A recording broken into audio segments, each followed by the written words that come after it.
नमस्कार फ्रेंड्स, मी ॲडव्होकेट संजय गुरव. आज आपण भारतीय न्यायसंहिता BNS कायद्यातील कलम 60 या कलम 60च्या तरतुदी आज आपण समजून घेणार आहोत. तर भारतीय न्यायसंहिता BNS कायद्यातील कलम 60 हे जुन्या भारतीय दंडसंहिता IPC या कायद्यातील कलम 120शी संबंधित आहे. हे कलम भारतीय न्यायसंहितेच्या अध्याय 4 चिथावणी, गुन्हेगारी कट आणि चिथावणीचा प्रयत्न अंतर्गत येते. हे कलम कारावासाची शिक्षा असलेल्या गुन्ह्याचा कट किंवा बेत जाणीवपूर्वक लपवण्याबाबत भाष्य करते. कलमाचे नाव आहे कारावासाची शिक्षा पात्र असलेल्या गुन्हा करण्याचा बेत किंवा कट लपवणे.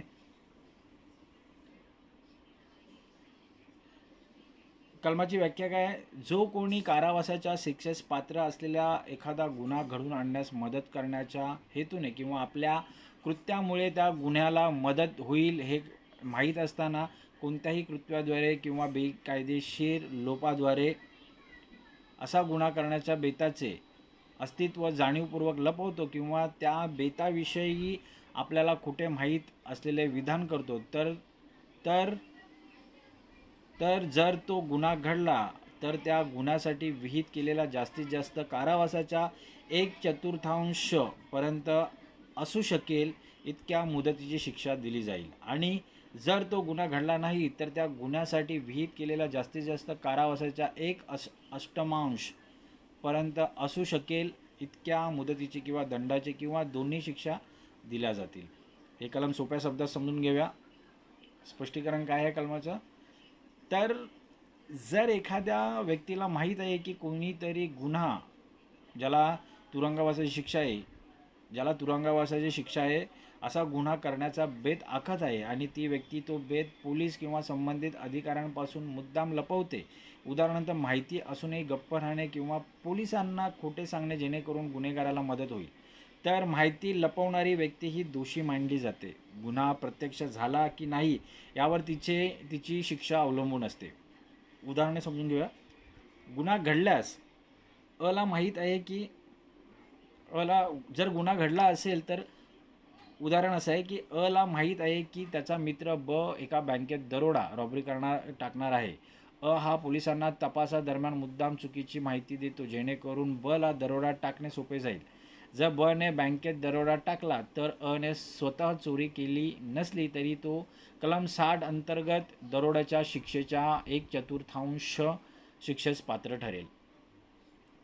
उदाहरण 2, गुन्हा न घडल्यास वरील उदाहरणात जर पोलिसांनी वेळीच ब ला पकडले आणि दरोडा टळला तरीही माहिती लपवल्याबद्दल अ ला दरोड्याच्या जास्तीत जास्त शिक्षेच्या 1/8 इतकी शिक्षा किंवा दंड होईल. आता हे कलम का बरं अस्तित्वात आले? गुन्हेगारी रोखणे हे केवळ पोलिसांचे काम नसून समाजात कायदा आणि सुव्यवस्था राखण्यासाठी नागरिकांचेही सहकार्य आवश्यक असते. अनेकदा लोक मुख्य गुन्हेगाराला पाठीशी घालण्यासाठी गुन्ह्यांची माहिती लपवून ठेवतात, ज्यामुळे गुन्हेगारीला खतपाणी मिळते. अशा मदतीला गुन्हेगारी मानून प्रतिबंध घालण्यासाठी हे कलम अस्तित्वात आलेलं आहे. आता या कलमाचे महत्त्व आणि उद्दिष्ट काय आहे ते समजून घेऊया. गुन्ह्यांना प्रतिबंध करणे, प्रिव्हेन्शन ऑफ क्राईम, गुन्ह्याचा कट प्राथमिक स्तरावरच मोडून काढणे, सहभागितेची व्याप्ती वाढवणे, प्रत्यक्ष गुन्हा न करताही गुन्हेगाराला छुप्या मार्गाने मदत करणाऱ्यांना कायद्याच्या चौकटीत आणणे, माहिती देण्यास प्रवृत्त करणे, नागरिकांनी किंवा माहिती असलेल्या व्यक्तींनी गुन्ह्याची माहिती प्रशासनाला देण्यास भाग पाडणे. आता ह्या कलमासंबंधित असलेली लॅटिन मॅक्झिम कोणते समजून घ्या. हे कलम प्रामुख्याने प्रिझन्स ऑफ फेलनी गुन्हा लपवण्याचा गुन्हा या गुन्हेगारी कायद्यातील जुन्या तत्वावर आणि खालील तत्वावर आधारित आहे. क्वी नॉन प्रोबिट कम प्रोहिबिएर पोसिजुवेट. याचा अर्थ काय आहे? या लॅटिन मॅक्झिमचा अर्थ काय होतो? जो एखादी गोष्ट म्हणजे गुन्हा रोखू शकत असतानाही ती रोखत नाही, तो एका प्रकारे त्या गोष्टीला सहमतीच देत असतो, असा ह्या मॅक्झिमचा अर्थ होतो. आता कलमाचे उल्लंघन, शिक्षा आणि उपाय. उल्लंघन कसे होते? जेव्हा एखादी व्यक्ती गुन्ह्याचा बेत माहीत असताना बेकायदेशीर लोप इलिगल ओमिशन करते आणि पोलिसांना तपासात मुद्दाम दिशाभूल करणारे खोटे विधान करते, तेव्हा या कलमाचे उल्लंघन होते. शिक्षा काय आहे? तर गुन्हा घडल्यास मूळ गुन्ह्याच्या जास्तीत जास्त शिक्षेच्या 1/4 भाग कारावास किंवा दंड किंवा दोन्हीही भोगावा लागेल. गुन्हा न घडल्यास मूळ गुन्ह्याच्या जास्तीत जास्त शिक्षेच्या 1/8 भाग कारावास किंवा दंड किंवा दोन्ही शिक्षा भोगावी लागेल. उपाय काय आहेत? आरोपीला न्यायालयात हे सिद्ध करावे लागते की त्याला अशा कोणत्याही गुन्हेगारी बेताची अजिबात कल्पना नव्हती किंवा तो माहिती लपवून गुन्हेगाराला मदत करत नव्हता. हे आरोपीला सिद्ध करावे लागेल. आता या कलमासंबंधित असलेले न्यायालयीन प्रकरणे आणि निर्णय समजून घेऊया. या कलमाचा उगम जुन्या IPCच्या कलम 120 मधून झाला असल्याने जुने दाखले महत्त्वाचे आहेत.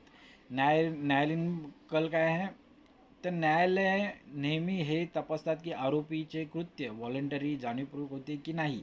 जर एखाद्या व्यक्तीला धमकावून माहिती लपवण्यास भाग पाडले असेल तर तिला या कलमाचा थेट फटका बसत नाही. परंतु जर हेतू स्पष्टपणे गुन्हेगाराला वाचवण्याचा असेल तर न्यायालय कठोर भूमिका घेते. आता या कलमासंबंधित असलेले संविधानिक कलमे आणि इतर कायदे समजूया. भारतीय नागरिक सुरक्षा संहिता BNSS, भारतीय नागरिक सुरक्षा संहिता BNSS कायद्यामधील पोलिसांना गुन्ह्याची माहिती देण्याच्या नागरिकांच्या कायदेशीर कर्तव्याशी ड्युटीज ऑफ पब्लिक हे कलम जोडलेले आहे.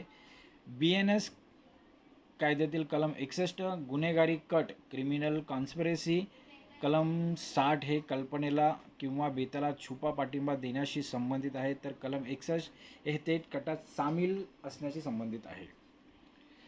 तर कलमाची समीक्षा कशी करता येईल? हे कलम कायद्याच्या अंमलबजावणीसाठी खूप मजबूत साधन आहे, परंतु त्याची दुसरी बाजू अशी आहे की ग्रामीण भागात किंवा भीतीपोटी लोक अनेकदा पोलिसांकडे गुन्हेगारांची माहिती देत नाहीत. अशा वेळी सामान्य नागरिकांना माहिती लपवली म्हणून आरोपीच्या पिंजऱ्यात उभे केले जाण्याचा धोका असतो. त्यामुळे सद्भावना आणि भीतीपोटी झालेली शांतता यातील फरक न्यायालयाने ओळखणे गरजेचे असते. निष्कर्ष काय काढता येईल या कलमाचा?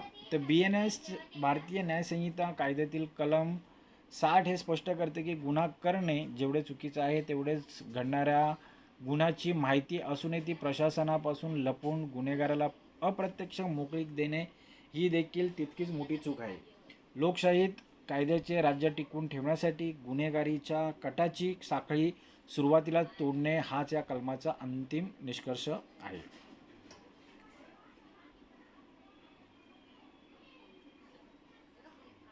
तर मित्रांनो, आज आपण भारतीय न्यायसंहिता या कायद्यातील कलम 60च्या तरतुदी आज आपण सविस्तरपणे समजून घेतलेल्या आहेत. हे कलम अधिक चांगल्या प्रकारे समजून घेण्यासाठी हा व्हिडिओ तुम्ही वारंवार पहा, जेणेकरून ह्या कलमाच्या तरतुदी तुम्हाला अधिक चांगल्या प्रकारे समजतील. असेच कायदेविषयक ज्ञान मिळवण्यासाठी, कायदेविषयक माहिती मिळवण्यासाठी आमचे चॅनल सबस्क्राईब करा, लाईक करा, शेअर करा आणि आपल्या प्रियजनांना, मित्रांना हे व्हिडिओज फॉरवर्ड करा, जेणेकरून त्यांचेही कायदेविषयक ज्ञान वाढेल, त्यांनाही कायदेविषयक माहिती मिळेल. तर आज आपण इथेच थांबूया. धन्यवाद.